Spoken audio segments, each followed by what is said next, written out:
above as well as under the water. Sperm whales, schools of mobular rays, blue sharks find rich feeding grounds in the channels between the islands.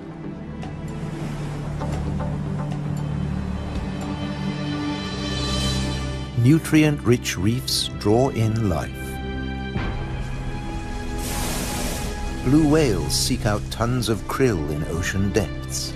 Here, around the Azores, Europe's wild islands.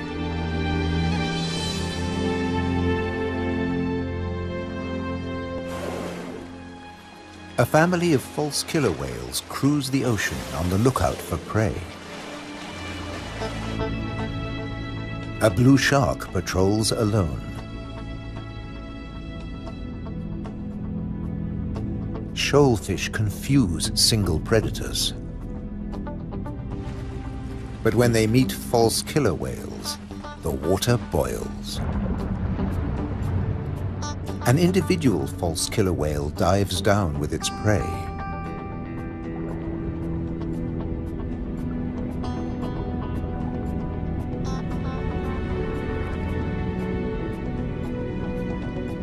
A blue shark comes late to the feast, drawn by scent molecules.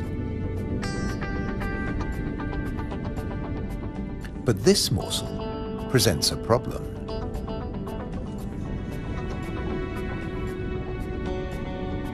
With jaws not made for chewing, it'll never swallow this tail fin.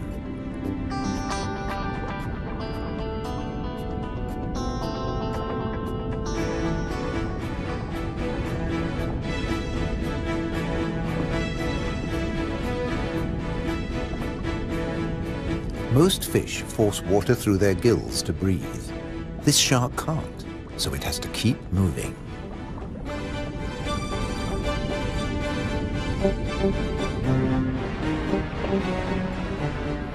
Near the surface, another blue shark is demolishing a tuna. This job its teeth can do: shake and take.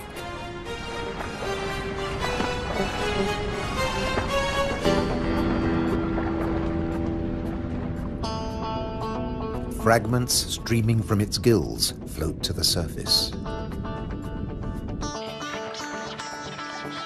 A little extra for the seabirds.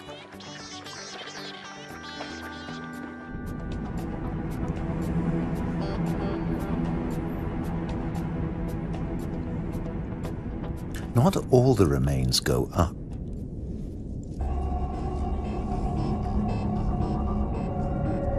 Spread by the current, the scent draws a moray eel from its cave.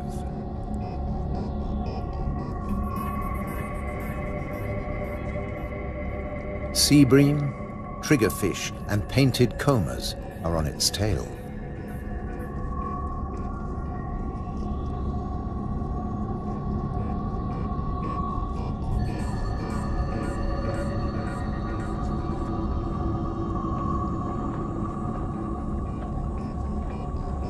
The ocean around the Azores is not short of flesh.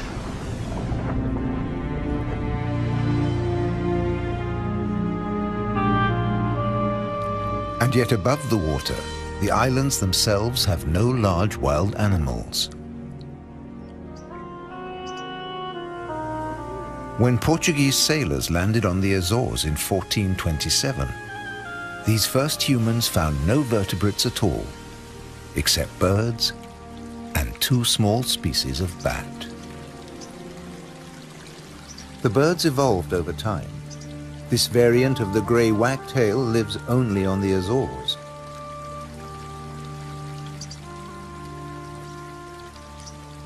With head feathers a different color from its European relatives. Whole islands have changed too. Santa Maria must have been much warmer once.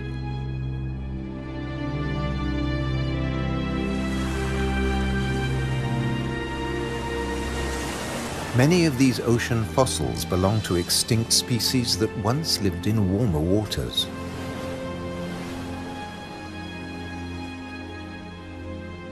The water temperature may have fallen, but not the diversity of species.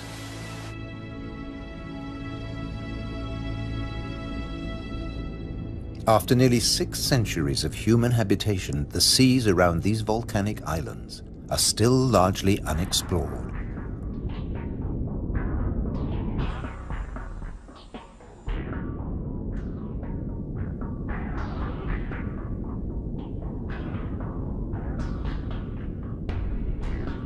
This is the world of the anglerfish.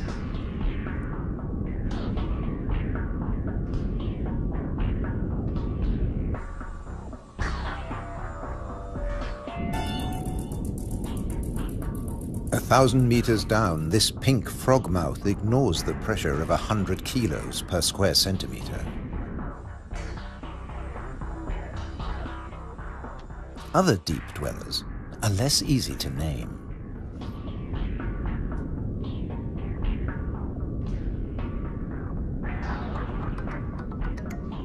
In the darkness, it's easy to underestimate your prey. It has to fit into your stomach.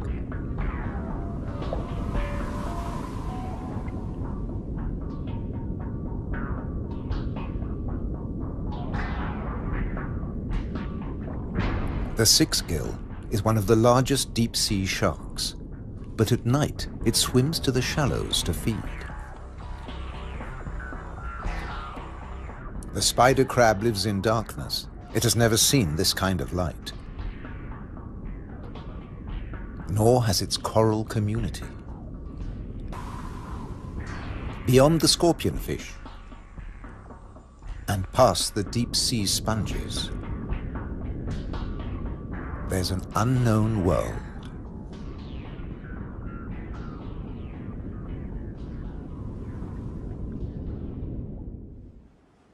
Imagine the Atlantic between Europe and America 8 million years ago. Pressure along the mid-Atlantic ridge forces the continental plates apart.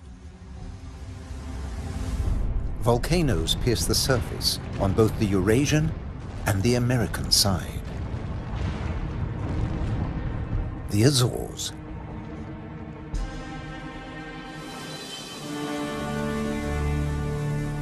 Most of the volcanoes are dormant. Water, not lava, fills their craters.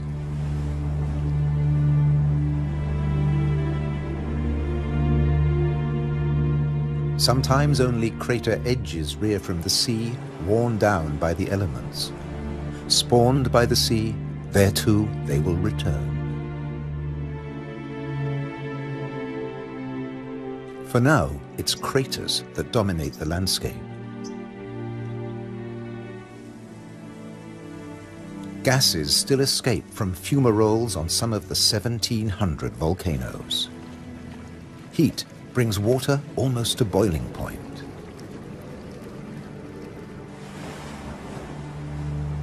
A massive eruption hit Fayal Island 60 years ago.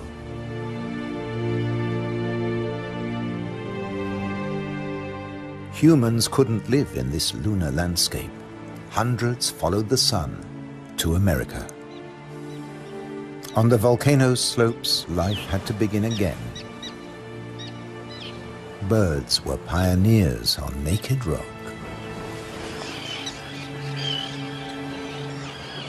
Wind and birds still bring seeds from over the sea. Some come floating in.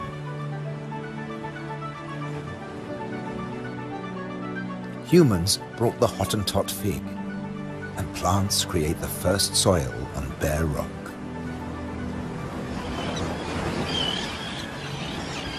An active volcano will destroy life. Dormant or extinct, it can create it, above and below the water. The underwater cliffs of Formigas are the summit of a volcano. Overall, the waters of Europe's wild islands are home to more than 1,500 species. This is the spiny starfish.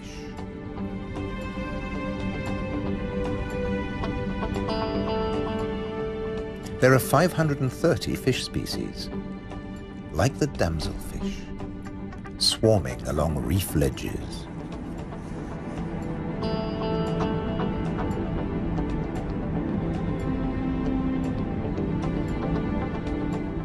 The grouper is a formidable loner.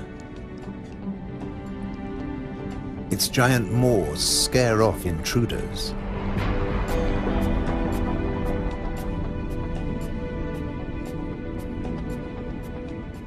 The barred hogfish is a lot prettier than its name.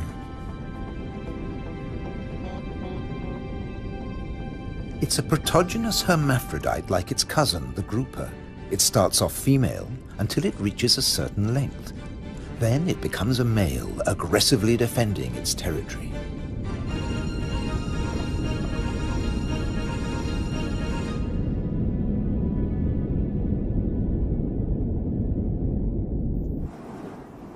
The archipelago's weather changes too, up to 4 seasons in a single day.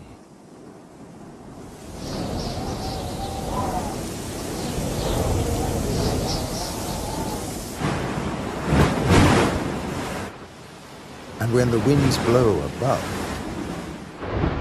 down below, no one is safe. The storm surge tears into the sea floor. But turbulence won't deter European eels from their prey. They're adaptable, living equally happily in salt and in fresh water. This is just swell. Heavy surf stirs up food. For some, that means come out and eat. For others, take cover. The powerful grouper hides in his rock grotto.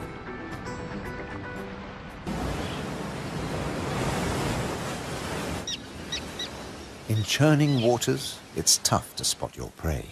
But the common terns have no choice. The first chicks have hatched, and they're waiting to be fed.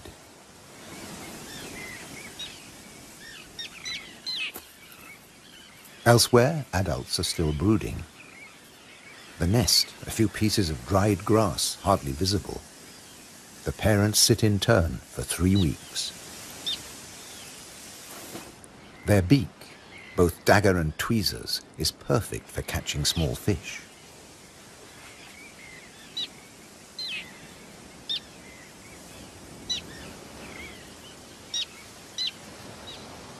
"3,000 pairs breed here.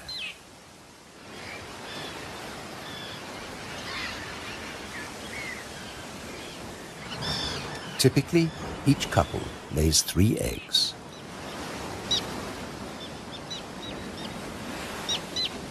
The chicks are fed for 4 weeks, till they can fly as well as their parents.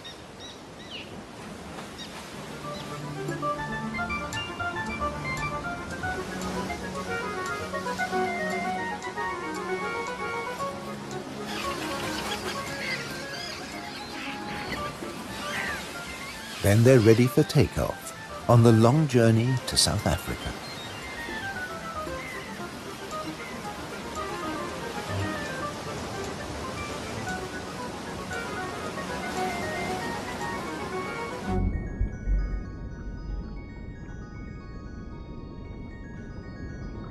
Under the water, survival can depend on staying still, very still, like a wide-eyed flounder.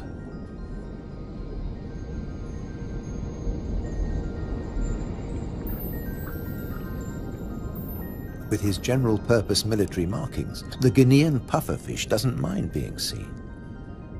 The Atlantic lizardfish doesn't bother with disguises at all. It simply shimmies into the sand.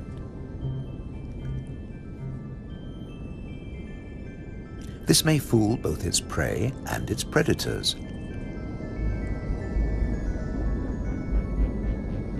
But it won't fool the pufferfish patrol.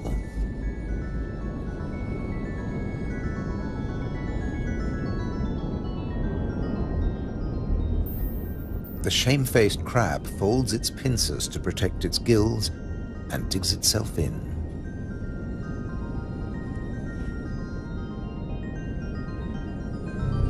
Leaving no opening for the plump flatfish.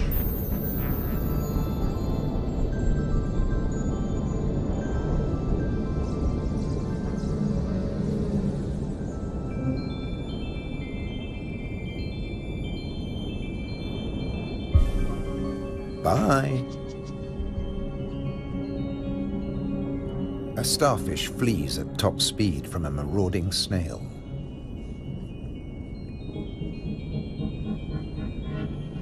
The Triton snail feeds mainly on echinoderms like the purple sea star.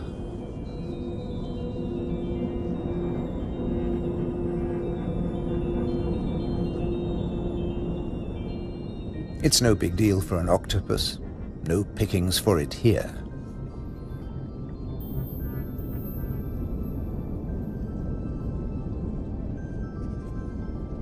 Sacrificing an arm, the starfish gets away.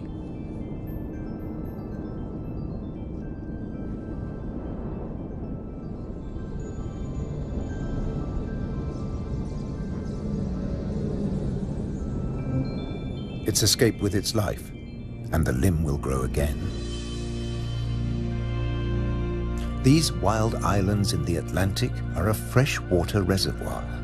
Vast amounts of seawater vaporize in the warm ocean air, and freed of salt, they unload onto the Atlantic islands.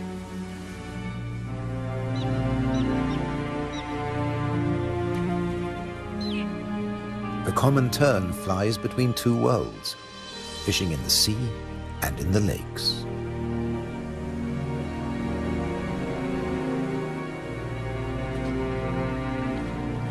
Humans brought the freshwater fish to these islands. Water flows straight off the impervious lava rock.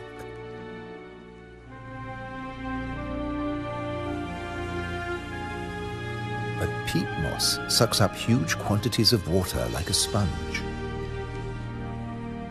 taking it in through every surface. Deprived of oxygen, the dead parts of the moss never rot. The extremities keep on growing, and the moss colonizes more and more of the bare rock.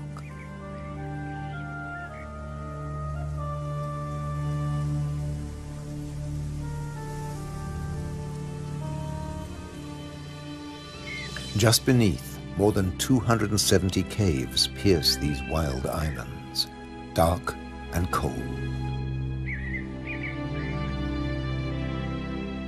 Perfect for isopods, crustaceans that have their breathing organs in their legs. Or for cyanobacteria, a life form that has existed for nearly 4 billion years. Cooling lava drops create amazing shapes. Shark's teeth. It's a hollow, secret world, just waiting to be filled. Past the undersea threshold of the Azores, it's permanent night. Perfect for a nocturnal common stingray.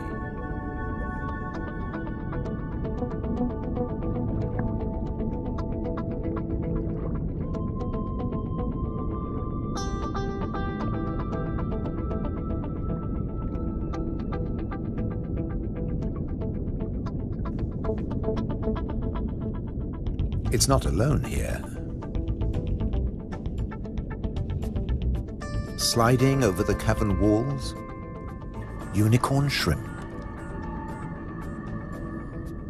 In the camera light, combers and scorpionfish snatch at their prey.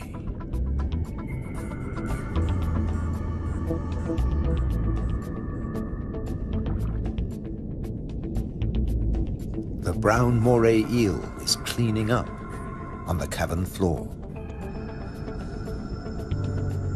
The shrimps come up from deeper waters to spend the winter. For some, it's a short winter. The females packed with blue eggs are especially sought after.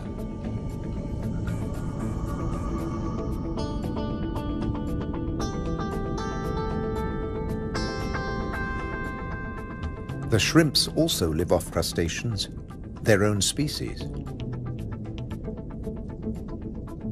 What's left of the moray eel's dinner?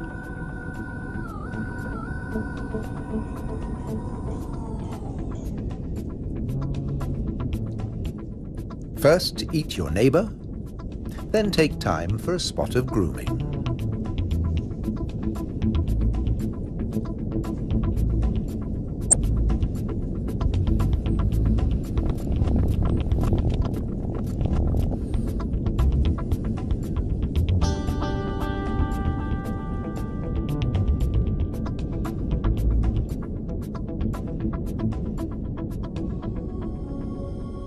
Nearby, on the rocks, an octopus with a human face reaches out.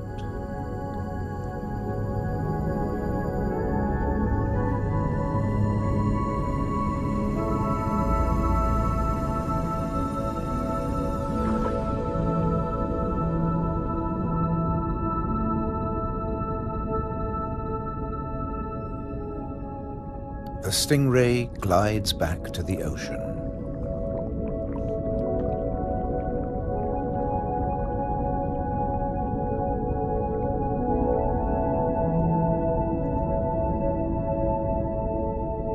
Passing the hundreds of bristleworms growing in front of the cavern.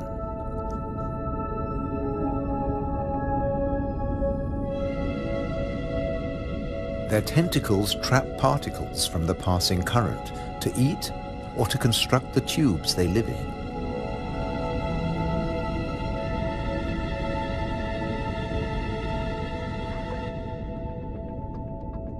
Deeper down is a mysterious place, a rare sight in the Azores, a garden of soft corals. They don't make chalk exoskeletons like their tropical cousins.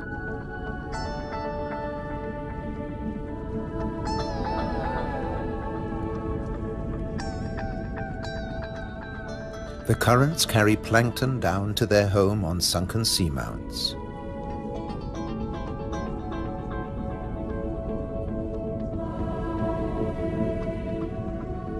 The venomous buried anemone is active only at night. During the day, it contracts. Once, scientists couldn't agree whether corals were plants or animals, so they called them anthozoa, flower animals.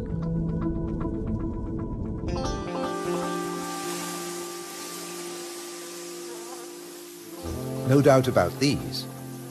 All the flowers on Europe's wild islands arrived from somewhere else. Hydrangeas came from Asia. Natural boundaries between fields. They're a symbol of the Azores.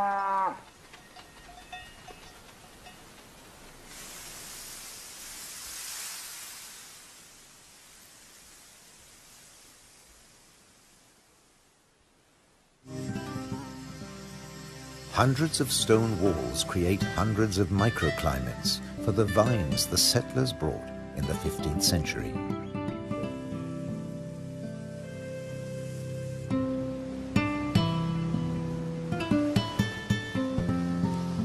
"400 years later, the vineyards were abandoned as islanders left for America.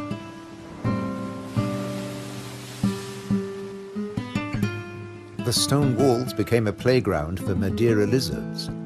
They were brought here by seafarers too. Azores wines are now fashionable again. Nearly 1,000 hectares, more than 2,000 acres of ancient vineyards on the island of Pico have been declared a World Heritage Site by UNESCO. The ruts of ox carts, once the island's only transport. They dragged firewood and building materials for houses and stone walls. And they carried the new wines down to the coast to ship to Europe. But at a cost. Beneath these waters is the strangest, most dangerous place on the Azores. They call it the Anchor Graveyard. Scores of great iron anchors lying on the seabed.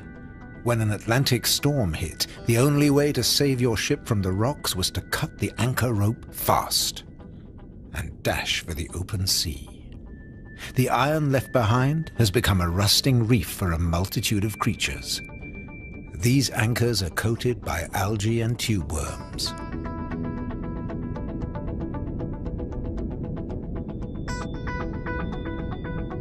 A shark's outline protects hiding fish. The grim-looking sea robin feels its way. The 3 front spines of its pectoral fins have their own receptor cells for finding food. The Mediterranean moray's mouth is mournful, but it's miming the call of the sea robin's swim bladders. A common octopus discreetly searches for food. It will fit in anywhere.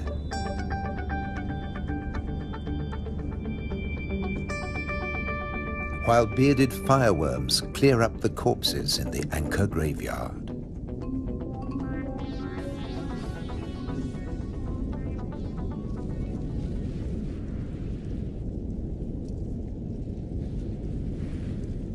They are the mobile relatives of the immobile tube worms.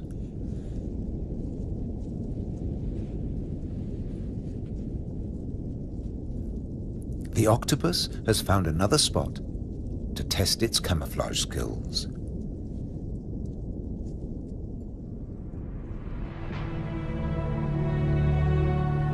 Above water too, human presence is everywhere, even in the craters.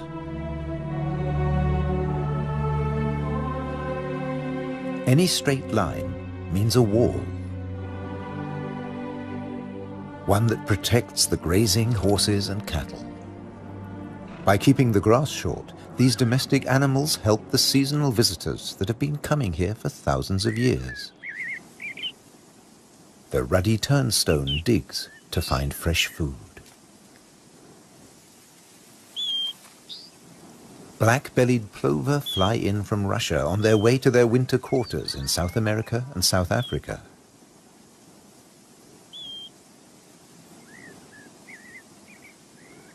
The ruddy turnstone drops in from the Arctic. The northern wheatear arrived from Canada via Greenland.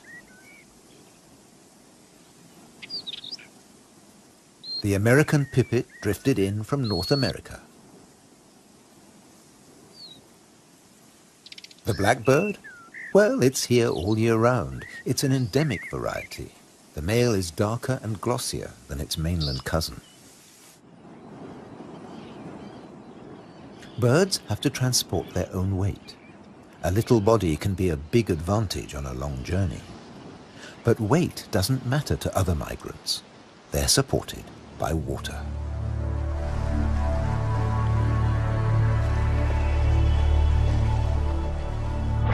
Humpback whales migrate between the Arctic and the tropics. They make a hunchback when they dive, hence the name.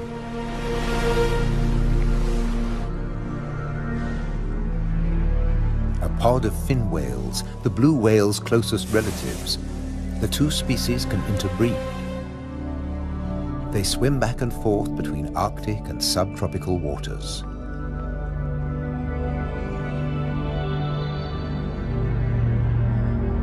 Fin whales and blue whales have their blowhole in the center of their skulls. Sperm whales have theirs on the left.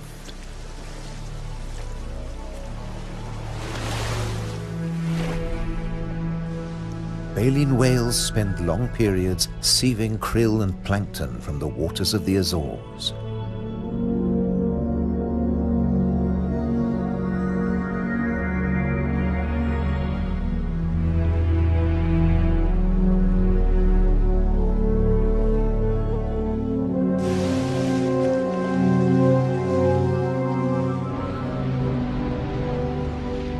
They leave their excreta behind them.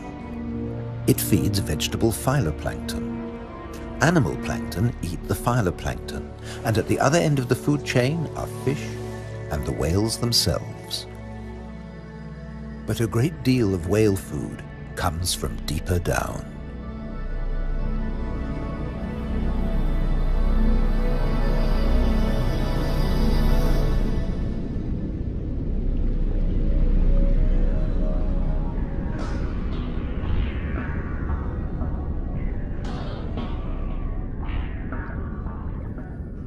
Meanwhile, not all the creatures of the eternal darkness are permanently banished to the depths.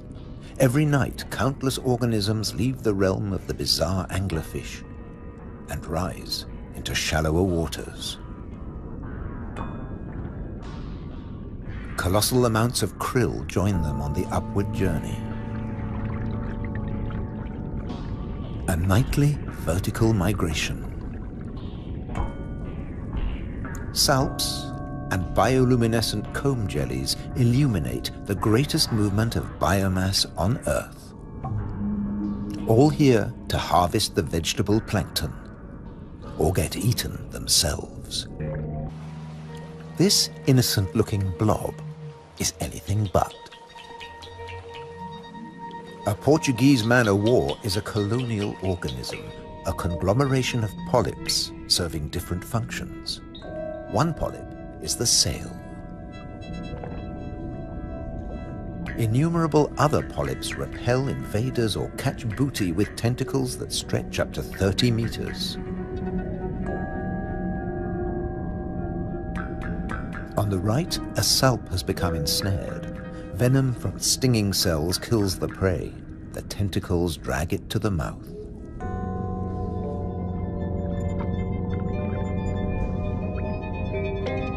Salps are tunicates or sea squirts, more closely related to us than to jellyfish. Delicate bands of muscle rhythmically contract, pumping water through the salp's body, filtering its food.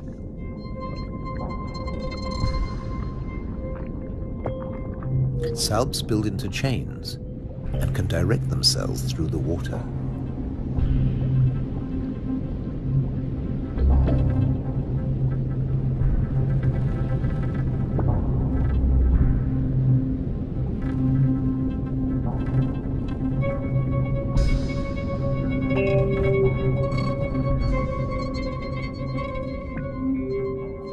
A chain can be up to a meter or longer.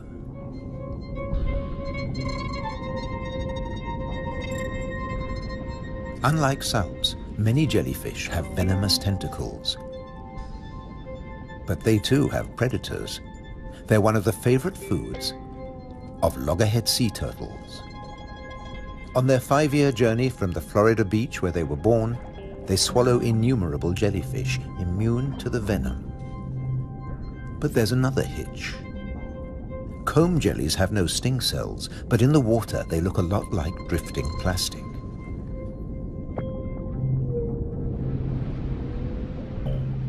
And that's the problem. The turtles try to eat plastic, and it kills them.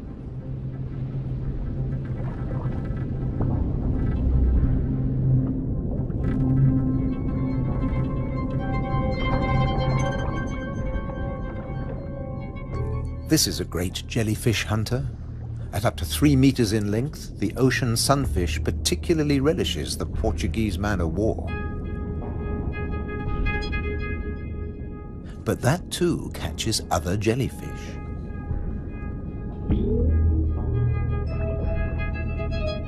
The sunfish can dive.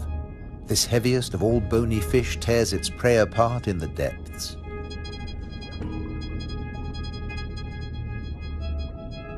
The man-o'-war must stay on the surface, but it's a most effective hunter.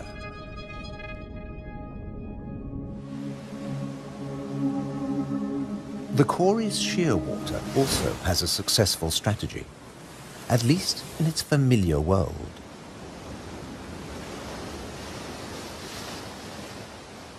It deposits its eggs in niches high on the rocky cliffs. No surf, no high tide can reach its young. But now they face a new danger. Stray cats.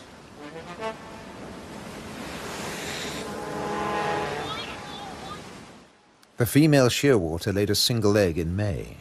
Pity there's only one. Looks like a bad strategy now. They can't adapt to an unwanted gift brought by humans.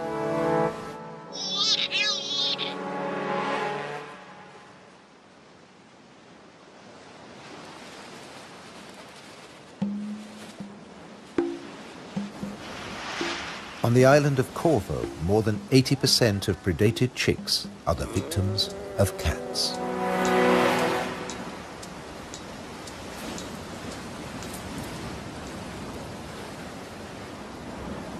There's nothing the adult birds can do.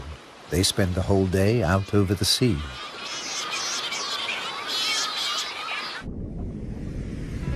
By contrast, periphyton, a mix of algae, bacteria and microbes, stay where they grow,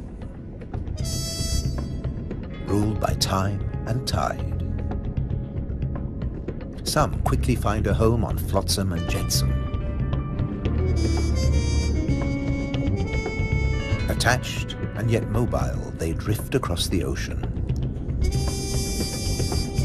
Goose barnacles fix onto hard surfaces. Their cirri grasp plankton from the water. No matter what it's made of, marine debris attracts life forms.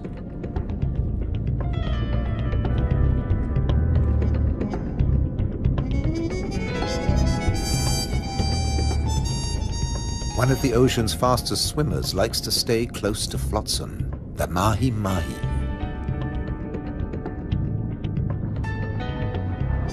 Because floats and buoys provide protection in the open sea. Some species may have survived ocean transfer as passengers on floating debris.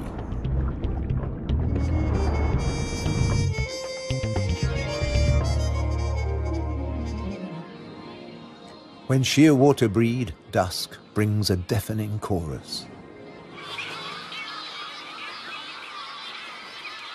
Parent birds calling to their young as they return from the sea.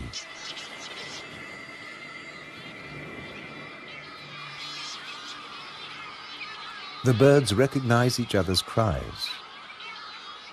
75% of all the world's shearwaters breed in gigantic colonies on the Azores.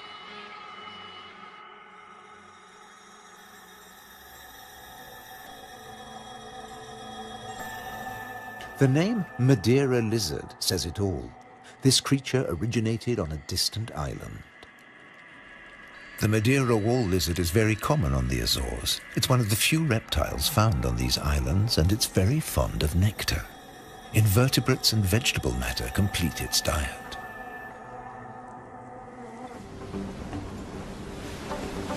Just across the bay is the domain of a giant. This is the whale shark. The world's biggest fish. That's what 12 meters of muscle and cartilage say about the whale shark. Like mobula rays, it's mainly a plankton eater, but also eats crustaceans and small fish.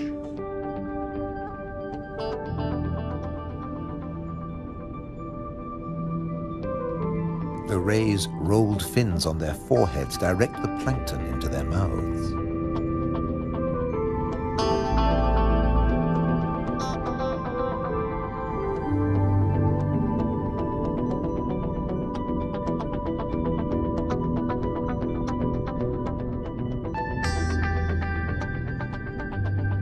Mobula rays are part of the manta ray family.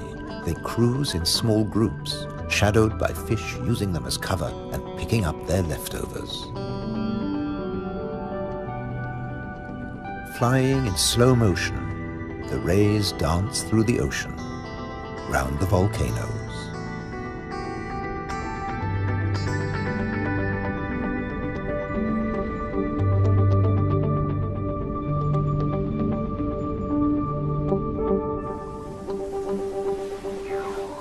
High above, there's something stirring on the cliffside.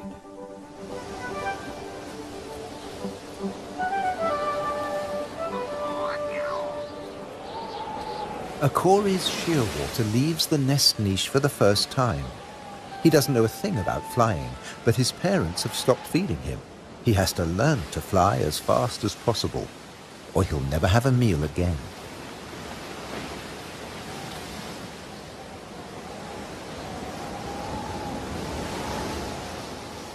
He needs a takeoff point with a fair wind.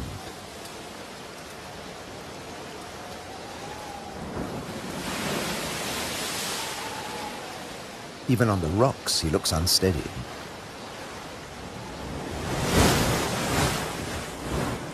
A fellow shearwater learns the difference between flying and falling.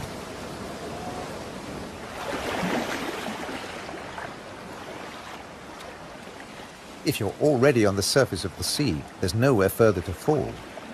But getting aloft is even more difficult.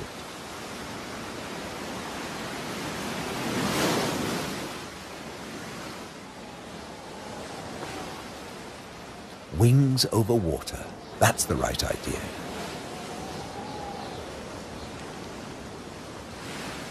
Taking off from the sea in a side wind? Tough even for the experienced.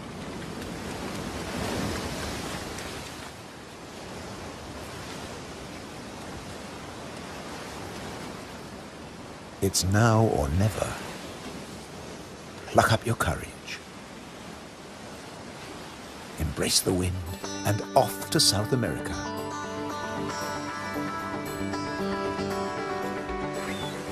On the Azores, you're either coming or going. In December, with the sheer waters long gone, male sperm whales are returning from their feeding grounds in the Arctic waters. They meet males who were too young to make the journey and mothers with their young calves born while they were away.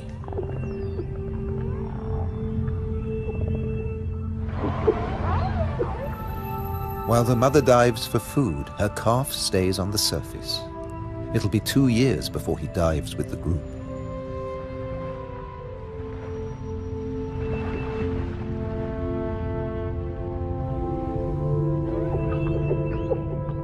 The whales will seek giant squid at a depth of 1,000 meters.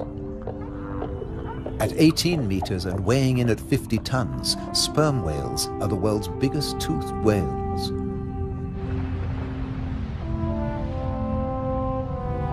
The calf will remain alone for up to an hour, defenseless against a possible attack by killer whales.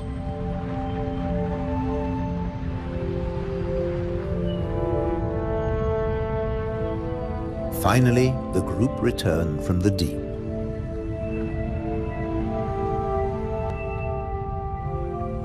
The calf is once more under the protection of its mother. She will feed it for 2 years. During this time, she won't fall pregnant.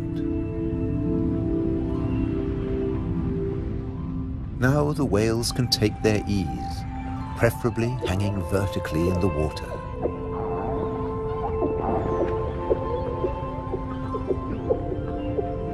Someday the calf will join the long migration to the Arctic, before returning to Europe's wild islands, the Azores.